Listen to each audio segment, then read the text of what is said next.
Hey guys, it's Megan, and in today's video I'll be showing you how I made over my bedroom for 2020. We have a lot to get through today, so let's just get into it. So here's what my room looked like before.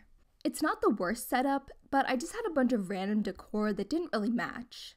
I wanted to do something about this gap between my bed and the whiteboard wall, and it was time for some new wall art. The canvas in the middle was a cool idea in theory, but the light up function didn't really work so well. Beside my bed, I had some random projects from videos, and I liked them all individually, but again, they don't really go together. I knew that I wanted to keep some kind of pocket for the remotes though, because I really like being able to turn my TV on while the remote is still in the pocket. That's the main area that I'll be redesigning in this video, because with all of the DIY projects that I want to make, this will definitely be a multi-video process. I mean, seriously, just look at my closet, it is an absolute mess. We have a lot to get through today, so let's just get into it. The first step was figuring out what I wanted my room to look like. I took photos of each wall in my room and imported them into Procreate so that I could see what I was working with. And as you can probably tell, I have absolutely no idea what I'm doing when it comes to designing this room. I've lived here pretty much my whole life, and it's such a weird layout, I just don't know what to do with it. But thanks to today's video sponsor, which is Skillshare, I was able to find a class that could point me in the right direction. Skillshare is an online learning community with thousands of classes for creative and curious people. Their classes are designed for real life, so you can move your creative journey forward without putting life on hold. Skillshare is also super affordable. An annual subscription is less than $10 a month, which is way cheaper than going to an in-person class or workshop. They offer classes for all skill levels, on topics like design, illustration, photography, animation, and more. The best part is that the first 500 of my subscribers to click the link in the description will get 2 free months of Skillshare Premium. I recently took a class called Styling Your Space, Creative Techniques and Tips for Interior Design by Emily Henderson. In the class, I took a quiz and learned that my style is a mixture of contemporary, traditional, and bohemian. I also learned that you can do a combination of pretty much as many styles as you want, just as long as you stick to a color palette of between 3 to 5 colors, which is something that I obviously struggle with. To make this process a little bit easier, I decided to break my room up into sections, and in this video I'll be tackling the bed area. To plan out my space, I imported the pictures of my room into Procreate and started to plan out what I wanted. And as you can see, I changed my mind quite a few times. I imported a few pictures from the internet and sketched out a few of the DIY projects. I decided to go with a color scheme of black, white, gray, and dark purple to go with the light purple walls. I wasn't really sure what to do on my whiteboard wall, but I ended up settling on this floral design. Once I had everything planned out, it was time to actually get to work. The first area that I rearranged was the space above my bed.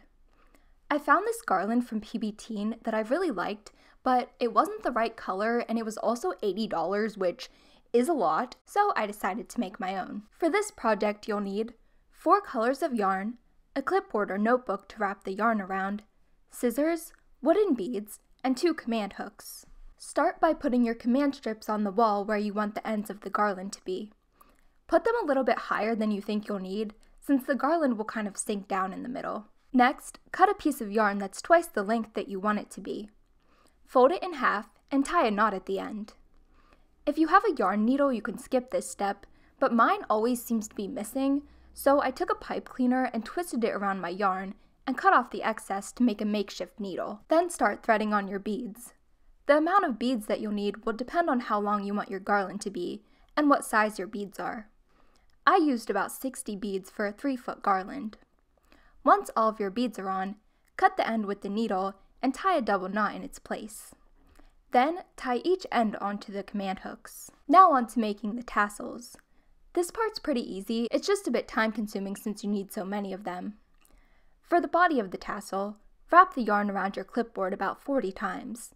Make sure you aren't wrapping it too tight, since we'll need to be able to slide it off. Cut another piece of yarn and thread it underneath the tassel. Tie a knot to hold the string in place, and slide half of the tassel off of the clipboard. Tighten the knot, and tie another one to secure it. Slip the rest of the yarn off the clipboard and cut through the loop that's left at the bottom. Then take another piece of yarn and wrap it around the top of the tassel about 5 or 6 times. Tie a knot to secure it, and tuck that knot behind the string that we just wrapped with scissors. Trim off any uneven ends, and your tassel's done. Repeat this about 7 or 8 times for each color, and you should end up with about 30 tassels.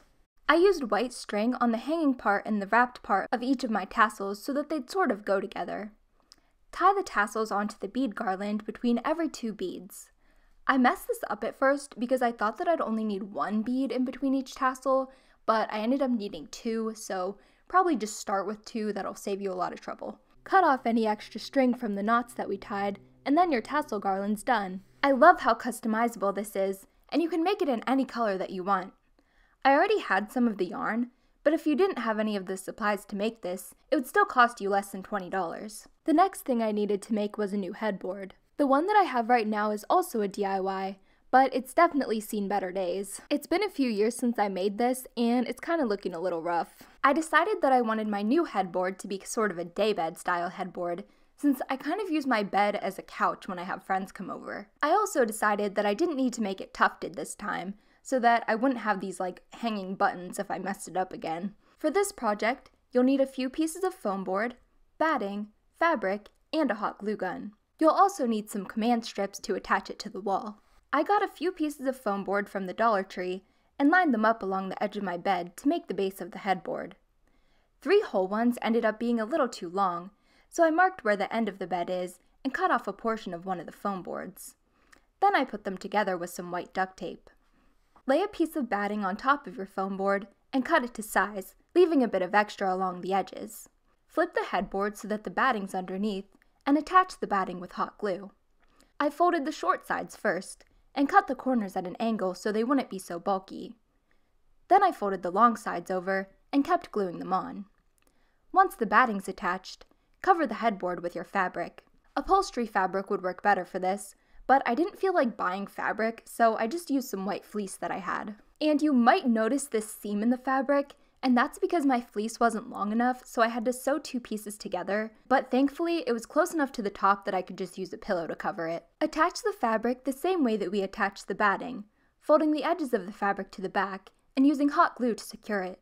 You could use a staple gun for this if you wanted to, but I did not have a staple gun, so that's what I did. And once everything was covered, I used more hot glue to stick some heavy-duty command strips on each corner of the back of the headboard. This will make it really easy to attach to the wall. I ended up making the headboard in 2 parts. One part covers the gap in the paint, and the other part goes where my old headboard went so that my pillows don't fall down. But the best part about this headboard is that it lights up. I took this LED strip that I got on Amazon a while back and put it around the back of the headboard. The LED lights have adhesive on one side, so you basically just tape them on. I absolutely love how this turned out. I didn't have a light by my bed before, and this is awesome if I want a little bit of light but I don't feel like turning on the TV. The next sort of problem area was my nightstand. I was using this set of plastic drawers, which worked okay, but it was kind of annoying to have to move them every time I needed to open the drawer. So I took this old crate that was in my craft room, sanded it down, and repainted it with some Waverly chalk paint. I sealed it with polyurethane, which probably isn't the best thing to seal chalk paint with, but it worked. My dad put a thin piece of wood on the top for me, and I covered the top with some black marble contact paper to match my desk. I cut off any excess with an X-Acto knife and got my dad to help me screw it onto the wall. I got this gray and white basket from Target and put it inside of the crate to be sort of like a drawer, and the basket was around $9. I still needed to make new pockets to go beside my bed, so I made some of these embroidery hoop pockets that were popular a while back.